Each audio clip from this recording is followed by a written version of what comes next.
Bonjour à tous, bienvenue pour l'écho du mercredi 30 janvier 2019.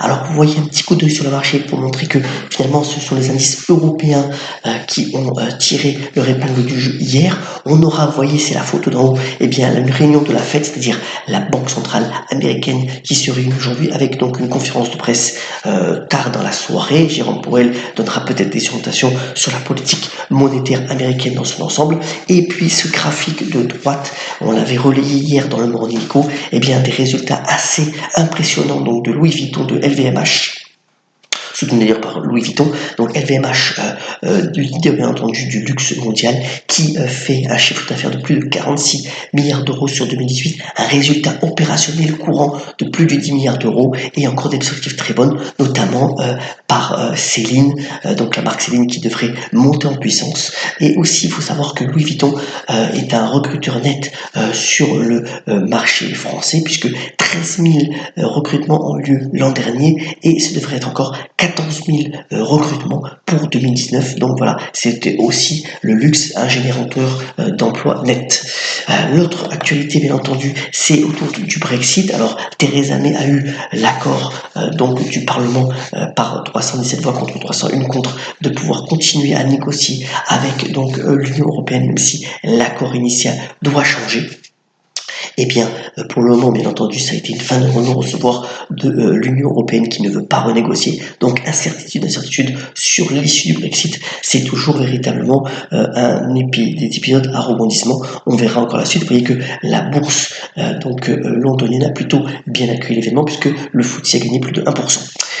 Autre point qui pourrait d'ailleurs influencer le discours du président de la Fed ce soir, c'est le fait que le consommateur américain est moins optimiste et c'est une tendance qui se vérifie depuis maintenant quelques mois. C'est surtout sur les perspectives à venir que finalement les consommateurs américains ont moins de confiance et c'est certain aussi que la Fed pourrait mettre une pause à sa volonté de monter les taux d'intérêt pour pouvoir jauger un petit peu l'état de l'économie américaine dans les prochains mois.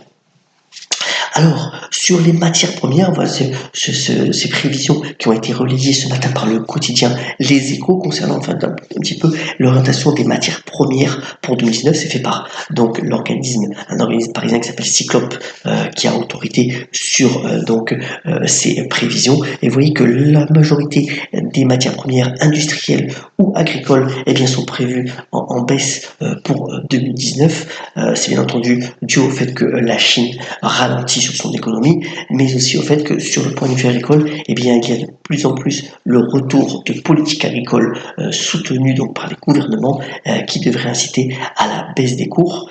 Sur le pétrole, le Cyclope voit plutôt une stabilité. Il ne prend pas en compte, bien entendu, les métaux précieux. Donc vous savez que nous sommes plutôt aussi en particulier sur l'or.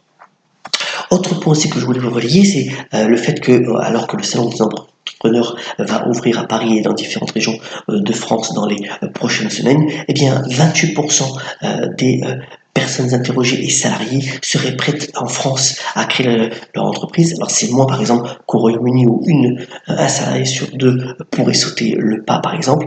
Et vous voyez que le principal frein c'est le manque de couverture sociale, que ce soit en France, en Espagne ou en Allemagne qui freine les personnes à sauter le pas pour l'entrepreneuriat, alors que par ailleurs c'est bien sûr générateur d'emplois et de croissance. Et on sait que par rapport aux plateformes numériques comme Uber ou comme Deliveroo, le gouvernement français est en train de plancher, de travailler sur cette couverture sociale améliorée pour pouvoir inciter plus en plus de personnes à sauter le pas de l'entrepreneuriat. Alors, dans l'épreuve, énormément de choses. D'abord, il y a un point important qui passe un petit peu inaperçu, mais quand même, c'est le EDF californien qui s'est mis sous la protection de la faillite. C'est surtout dû au fait que PG&E était confronté à énormément de plaintes suite aux incendies qui ont ravagé la Californie il y a quelques mois. Alors, c'est un groupe qui avait déjà connu une protection sous faillite il y a 25 ans, et c'était d'ailleurs Erin Brockovich qui avait lancé des plaintes pour contamination et qui avait provoqué cette première mise sous protection de ce groupe. Eh bien, c'est encore le cas.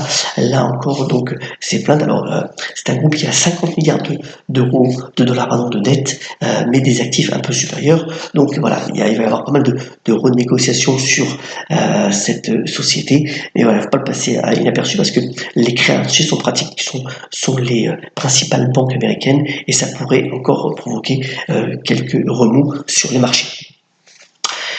Autre point aussi donc qui a été relié, vous savez que en France le champion de la réassurance c'est SCOR, il faisait l'objet donc d'une OPA, d'une tentative de prise de contrôle par Covéa. Alors Covéa en fait c'est le groupement de, vous les connaissez bien les assureurs, donc MMA, GMF et la MAF. Et donc hier soir ils ont retiré leur OPA. Alors c'est une bataille judiciaire qui va se mettre en place entre SCOR et donc Covéa, mais le plus intéressant c'est de voir un petit peu quel va être l'avenir donc du groupe de réassurance dirigé par le bon, vous voyez ici sur la photo, Denis Kessler, puisque finalement les fondamentaux de ce groupe sont excellents. Est-ce qu'ils vont aller essayer de se vendre à un autre groupe? C'est possible. Et vous voyez aussi que le rendement sur dividende est de plus de 4% pour cette société, donc SCOR peut-être à regarder de près pour vos portefeuilles. Alors, on a eu aussi hier soir, après la clôture, finalement, les résultats d'Apple. Alors, ils avaient fait, bien entendu, Apple avait fait un avertissement sur ses résultats en disant que les ventes d'iPhone seraient moins dynamiques. Et bien finalement, ils ont fait un tout petit peu mieux que prévu ou comme le marché voulait. Donc, après bourse, l'action est remontée entre 4 et 5%. Véritablement, l'idée pour le groupe dirigé par Tim Cook, c'est de sortir un peu de la dépendance des ventes de l'iPhone pour se mettre soit sur d'autres produits comme la montre ou bien entendu faire monter en puissance les services avant de recréer peut-être le produit ou le service miracle qui permettra à Apple de reconnaître une croissance plus déterminante. Alors, on aura aussi aujourd'hui donc les résultats de 3 sociétés. Alors, on aura Alibaba, donc le leader de l'e-commerce chinois, qui publiera les résultats avant l'ouverture américaine. On verra un peu, la croissance devrait être en baisse. On verra si Alibaba arrive à surprendre le marché. Et puis, après la clôture, on a Microsoft, dont on sait que, vous voyez la courbe sur la gauche, assez impressionnante de reprise forte de Microsoft sur le devant de la scène, qui devrait encore bénéficier d'une activité très soutenue dans tout ce qui est cloud computing.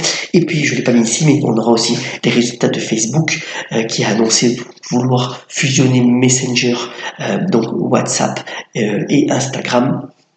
Les messages en tous les cas, mais c'est sous l'œil bien entendu du département du commerce américain qui ne voit pas ça finalement d'un très bon regard. Alors aussi sur le point de vue donc des mises sur le marché, alors Volkswagen donc devrait mettre sa division camion donc Traton sur le marché. On parle quand même d'une valorisation, d'une possibilité de mettre une partie de cette filiale sur le marché et ça devrait donner à Volkswagen donc entre 5 et 6 milliards d'euros.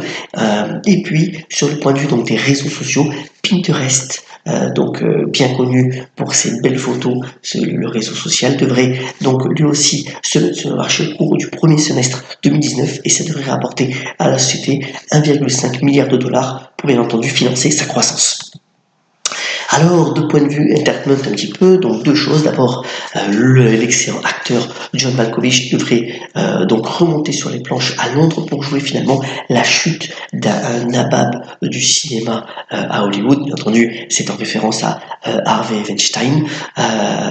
Alors, il va se produire tout au cours du printemps et surtout de l'été 2019 à Londres. Et voilà, on sait très bien que c'est un excellent acteur qui pourra largement jouer ce rôle. Et puis dans sortie cinéma du jour, c'est le Qu'est-ce qu'on a fait au bon Dieu, le second opus qui sort aujourd'hui. Alors si vous vous rappelez, le premier opus avait donc engrangé plus de 12 millions de cinéphiles qui étaient allés voir donc le premier opus. Là apparemment le deuxième bénéficie de critiques assez bonne, avec notamment un Christian Clavier au sommet de son art. Donc voilà, ce film-là se voit aujourd'hui sur les écrans. Pour terminer ce Morning Echo, bien entendu, alors là, au lieu d'une citation, c'est une épitaphe, puisque ça aurait été l'anniversaire du président Félix Faure, qui est mort dans des circonstances pour le moins trouble. Et d'ailleurs, ça a fait dire à Léo Compion, il voulait être César, mais il ne fut que Pompée. Excellente journée, ayez la pêche et à très bientôt sur le Morning Hello.